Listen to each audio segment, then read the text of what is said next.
Welcome to episode 612 of Salsidoparanormal. I'm your host, James Salsido, and tonight I am sharing true paranormal stories from the web. As always, you can find all episodes of the show along with links to social media and other ways to contact me at the podcast page, and that is salsidoparanormal.podbean.com. That's SALSIDO paranormal.podbean.com. Always happy to hear from you all, whether you have comments or questions or topic suggestions or accounts of paranormal experiences, whether they're your own or from others that you trust. Happy to either read those or have you join me on the show to talk about them. Thank you all for listening, whether you are here for the live streams on Discord, or if you listen on the podcast or YouTube feeds, or on the Trouble Minds Radio Network, KUAP Digital Broadcasting. There you can hear replays of 2 episodes of the show every night at 6 p.m. Pacific, 9 p.m. Eastern, right before Trouble Minds Radio comes on.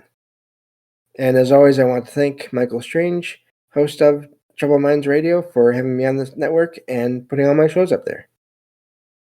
If you'd like to help out the show, there are some different ways to do that. You can always share the show with others and rate and review it on your favorite podcast platform. You can find books I've written over on Amazon, paranormal fiction and nonfiction.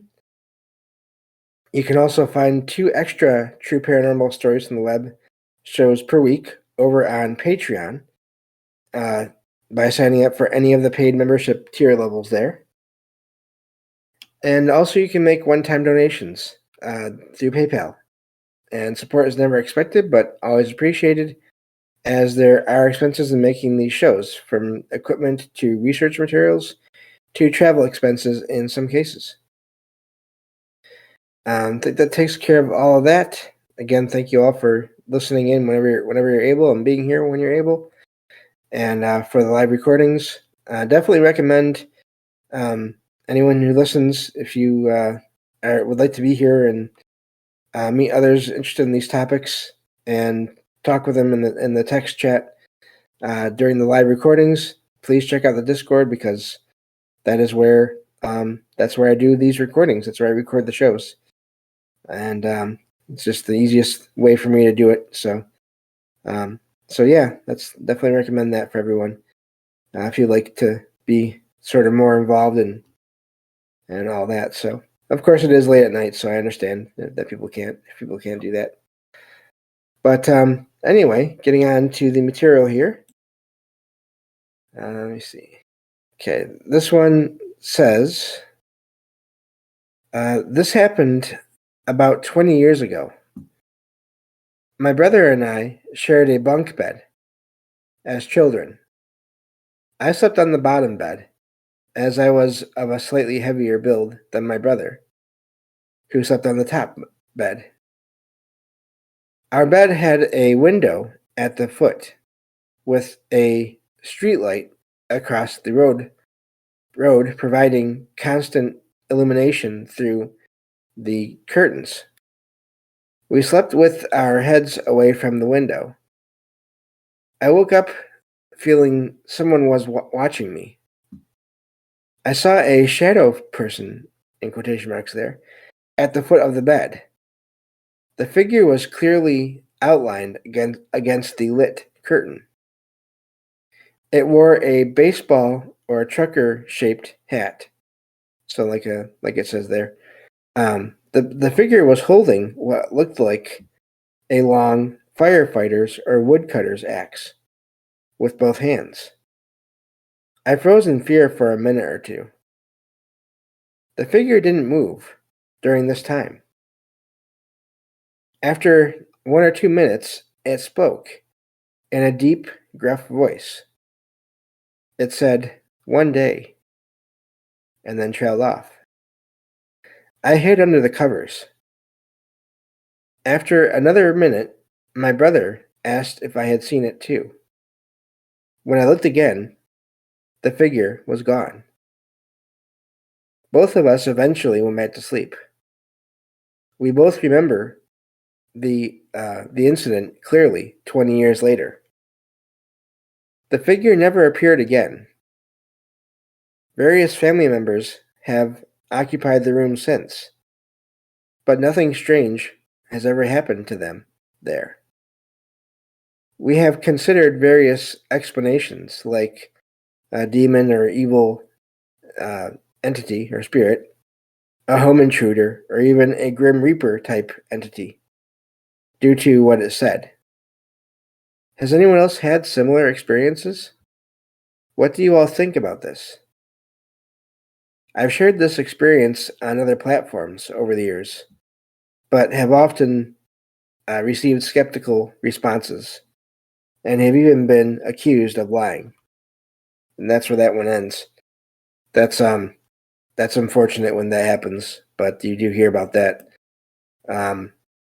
People just not being kind to people that have experiences, which is not right. Whether you think they're exaggerating or telling a story or not, there's no reason to be mean to them about it or accuse them of lying in a direct way like that. So, as to the reason or the meaning of what that apparition said, it is odd that you don't often have shadow figures that also talk like that.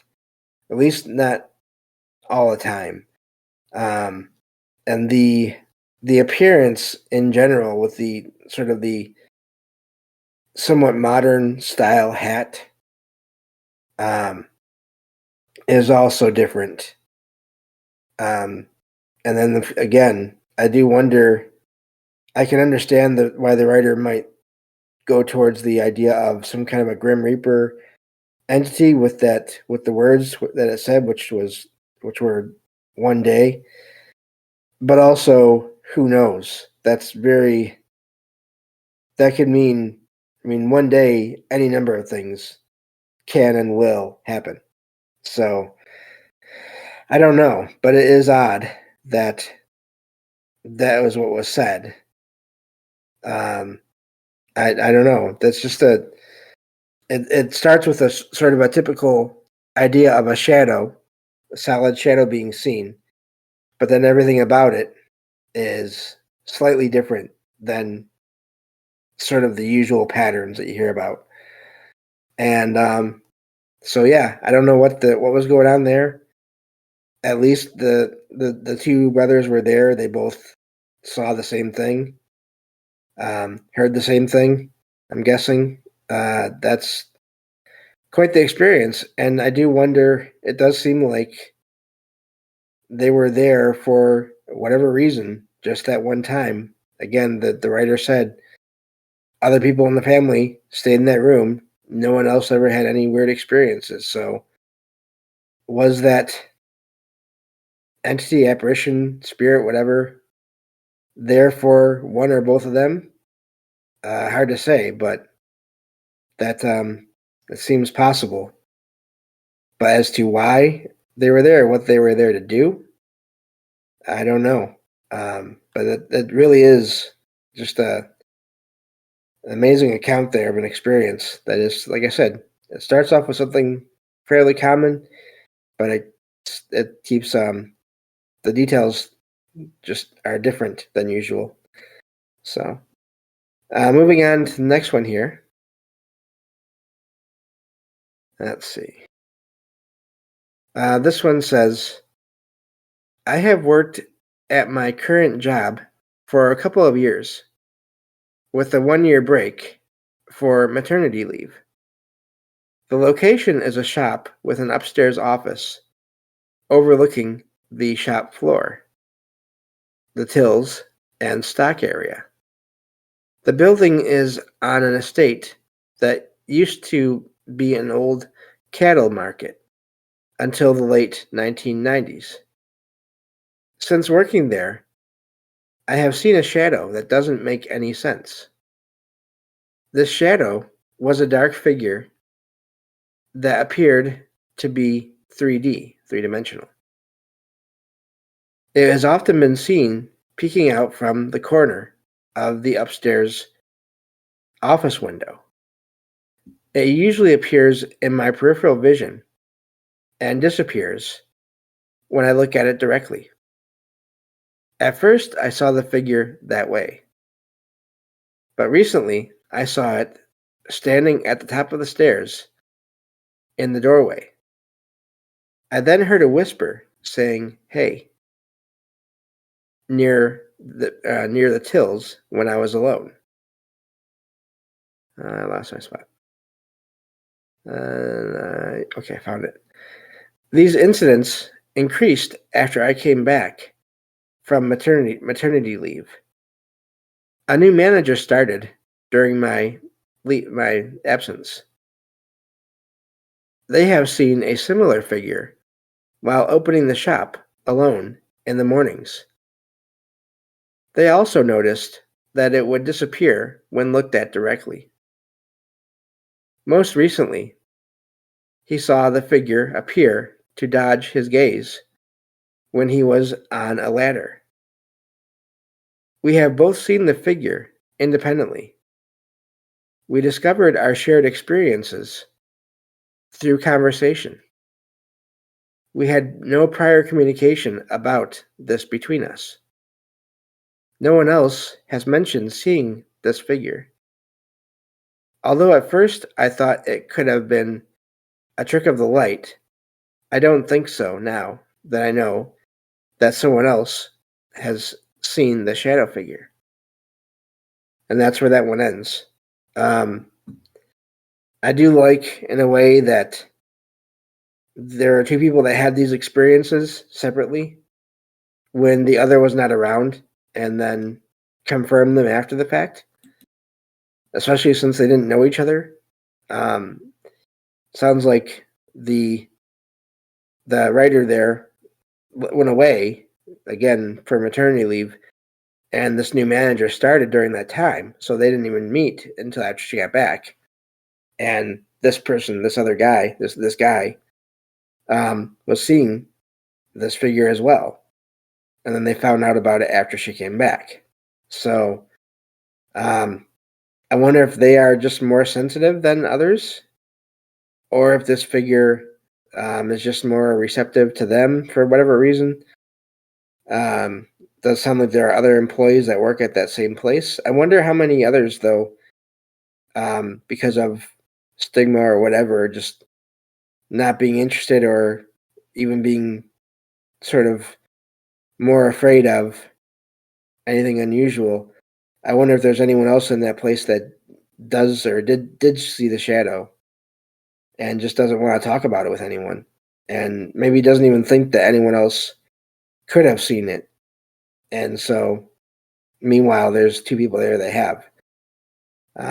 Hard to say, but these kind of workplace sightings are always amazing to me, as I always say, because it's not a haunted house. It's not a abandoned building.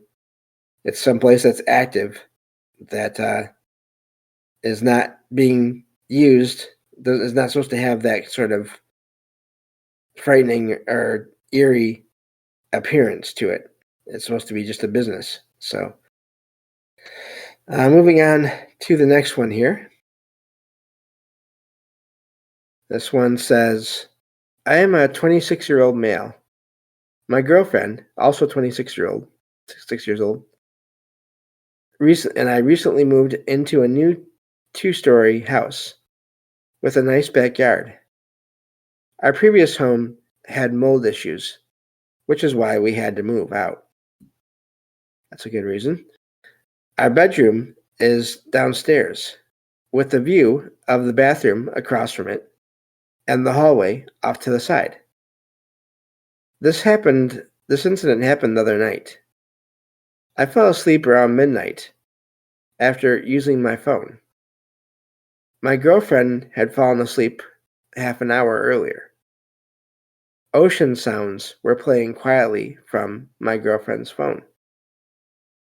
A fan was on as well, making for a nice ambience. I was suddenly awakened by a strange noise. It was a quiet, human-like howling, or wolf imitation. The sound was just audible over the noise from the fan. I sat up in shock eyes fixed on the dark hallway. I woke up my girlfriend, insisting that I heard something. I felt a presence watching from the hall, even though I didn't see anything there. I crept into the hall with a pillow until I was able to retrieve the BB gun, resembling a real gun, that I kept for protection. I checked the entire house, but found nothing. My girlfriend said she also heard the noise. At first, I thought it was one of our dogs, but they were both asleep in our bed at the time as well. They didn't even react to the sound, which was strange. I wondered if it might have been a sleep-related event. I have had experiences with sleep talking, but they were different, as I had no memory of these events. I also ruled out exploding head syndrome, as it also felt different. I wondered about the possibility of a coyote outside, but dismissed it due to the lack of reaction from our dogs. What do you all think happened to us the other night? And that's where that one ends. For those that maybe haven't heard of exploding head syndrome or that situation, I don't have a technical description of it, but that's basically where you hear what sounds almost like a boom, from what I've heard, that is in or around your head as you're sort of trying to drift off to sleep, and it wakes you up. And it sounds like it's a huge boom or crash or explosion or something. And but it's not anything going on outside around you. I don't know what exactly causes that, but that's what I've heard about that particular thing. Yeah, in the chat, DG in the chat says a pillow. It's funny what you grab when scared. Yeah, I'm guessing that must have been the only thing that they had nearby them that they thought to grab. I don't know. That's So I'm just wondering, because I mean, everyone I'm sure just about has heard people, or maybe even people have done. Some people that are listening have just in playing around or whatever in any situation made that sound of sort of a howling. And I'm just wondering, if you're a spirit, if you're sort of a trickster or whatever, I could see people doing that just to see, or even to try to get attention in some cases. But it is odd that the dogs didn't react.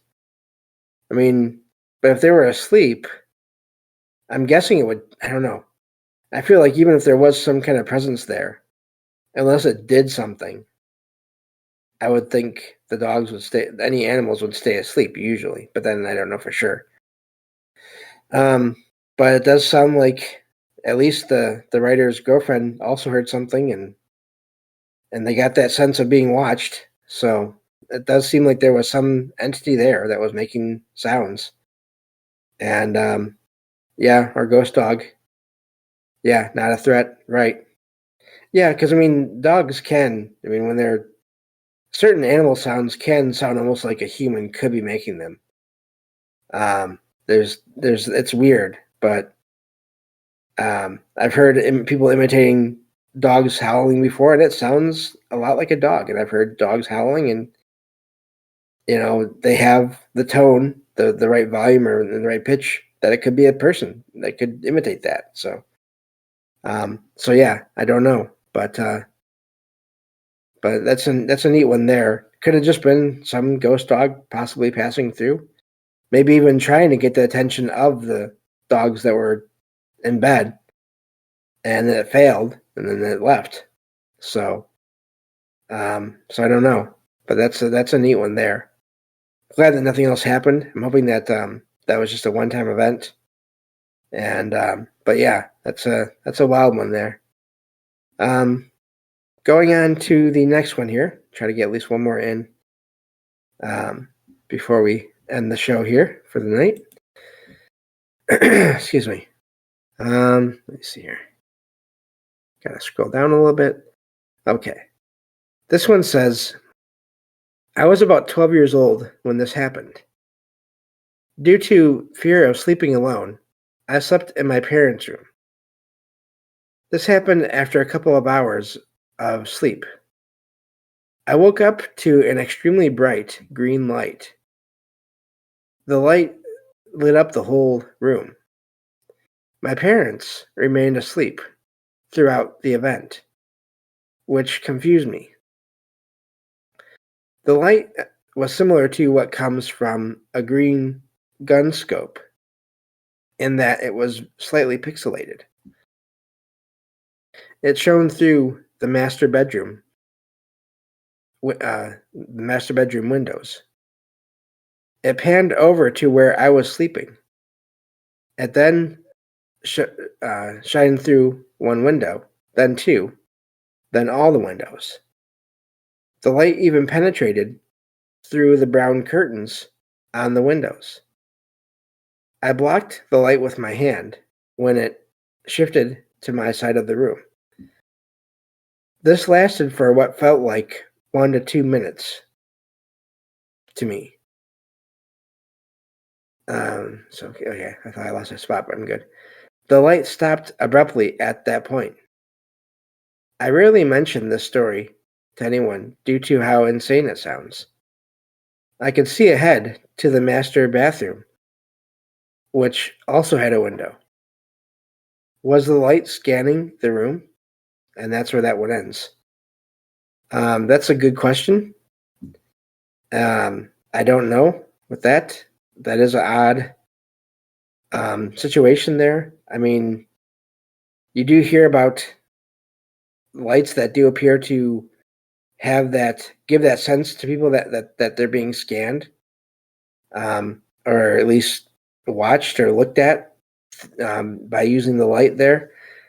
I don't know, but that is a wild one, and I think I've shared other accounts like that before in previous episodes of different lights that have just filled rooms and covered the people that were in the rooms and then faded away. And so I don't know if that's some entity or entities scanning people or not, but that is wild. That does show up every once in a while, and of course the mind, for my mind anyway, goes to some kind of UFO related phenomenon. But again, I don't know for that for sure either, because all the people witnessed there, all the person witnessed in this account was light. They didn't see a ship that was projecting it. They didn't see any other objects. They just saw light. Of course, the question is, where was it coming from? But we don't know. So yeah, that's the whole light aspect of all this is always amazing because it pops up so often. And yeah, I don't know. It sounds like it was being controlled.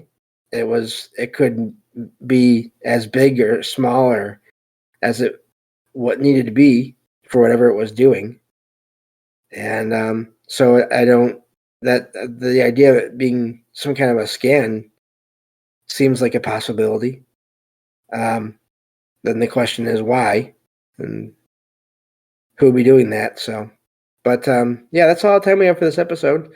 Thank you all for listening as always, and I will talk to you all next time on Salsidoparanormal. Take care.